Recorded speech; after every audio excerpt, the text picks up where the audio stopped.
The PVL Season 3 Reinforced Conference continues this weekend at the Phil Oil Flying V Center in San Juan.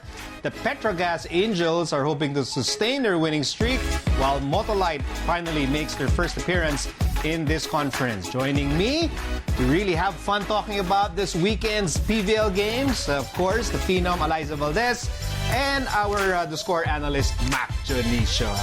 Go, Mac! Kaya mo to. Kakasimula lang, nakakasar ka na. Sige, teka ka.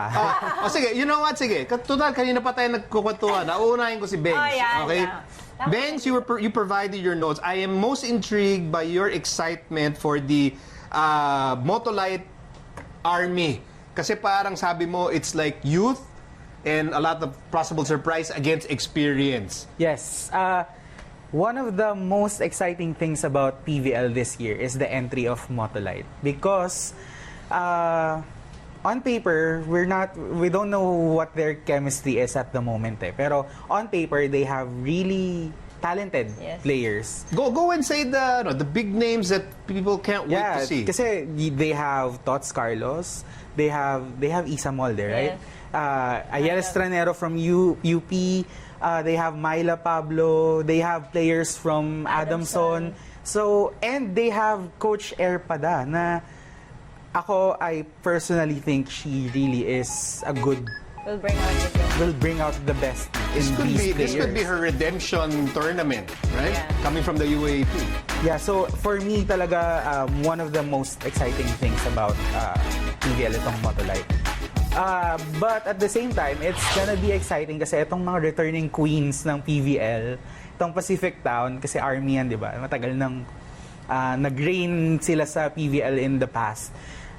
It's gonna be the veterans versus the young ones. So let's see alin doon ang magtatagumpay, the youth ba or the experience of the PacificTown girls. Alyssa, what's your take on this Motolite team? It's a young, exciting team, lots of big names, fans are going to be cheering for this team. You think, sabi nga ni Bengs, will chemistry be an issue, or these guys will know how to play with each other? Well, first, lahat sila kondisyon. Coming out from the UAP, I think that's one of the biggest scare of all the teams siguro. Kasi pag kinalaban mo sila, wala. The confidence level is there, the body condition is there, but syempre hindi naman papatalo din yung mga matatanda. And I'm not saying, but I guess, the pinaka... No. Hindi ako kasama na mga matatanda. Pero I think the most crucial part would be really the coaches, the coaching staff. Because they came from a different culture.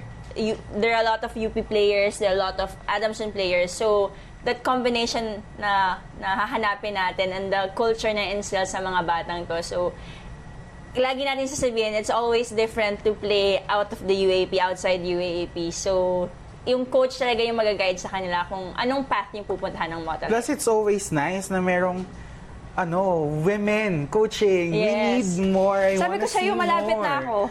Hindi. Matagal ka pa. Breaking news sa bata, Alyssa. No. Are we announcing it already? Playing coach for Creamline. No. Chumacharo Soriano. No, sa siya lang yun. Okay. No, pero seryoso, I mean, do you have plans way into the future? Way, hopefully. Na Coach Alyssa Valdez? Hopefully. If I cannot detach myself to volleyball, why not coach young girls? Young banks. I can imagine Alyssa coaching yung mga UAAP stars. Parang sa USTGVT. Mag-homecoming siya doon. Okay. Grabe yung mga... Si Bengs may may plan. Gusto mo na asaran, di ba? May plano na si Bengs Well, speaking of yung mga batang players ng Motolite, I guess in a way, buti na lang bata sila because they're playing back-to-back games. I think some fans are, teka mo na, tama ba yung schedule? Because Saturday and Sunday, these guys are playing. So, I think yung pagkabata nila is going to serve them well if they're playing on 2 successive days. Yes, and I think it's not just Motolite who's playing back-to-back, also Bangko Perlas. But I guess, at least as early as now, alam na nila yung schedule. So yung mindsetting nila, ando na rin. And, sabi nga ni Sir Miko, the age would really matter because I think it's different na yung energy na binibigay mo talaga sa game. So, I hope they really show kung ano yung 100% game nila in both games.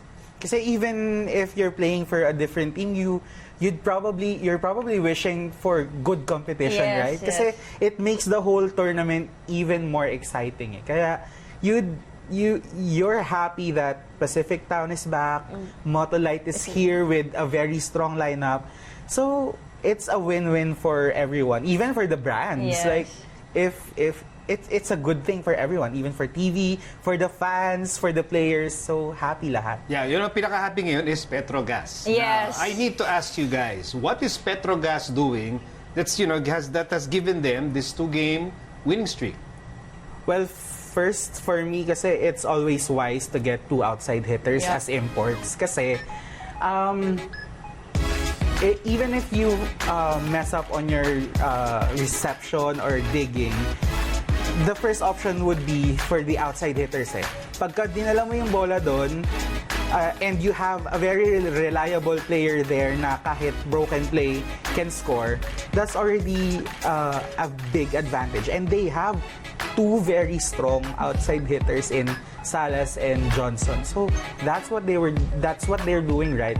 And at the same time, yung supporting cast nila are also doing well with Janelle Cheng na sabi nila parang the night before the first game lang dumating si Salas. Pero the way she was setting Salas on their first game, it's like they've been training for weeks together. Pero yun nga, sandali lang. But they adjusted really well. Plus, the resurgence of Shen Cruz na even though hindi niya nalabas yung game niya pa nung sa collegiate niya, she's proving na you can peak sa pro, hindi lang sa collegiate, hindi lang sa UAAP.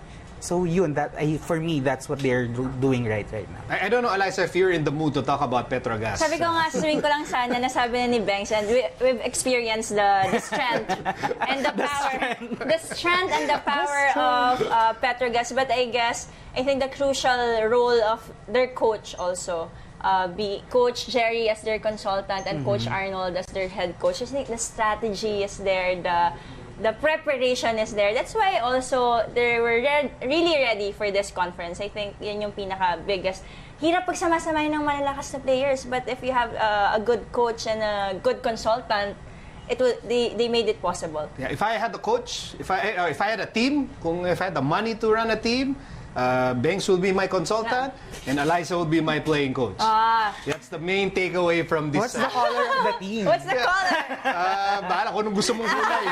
bahala na. Thank you so much, guys. Of course, Mac Dionisio and Alyssa, the future playing Oh coach. my God. Future playing coach. Alyssa Baka Valdez. maniwala Thank you, sila. guys. When we return, we'll talk about the Greek freak of the NBA. So don't go away.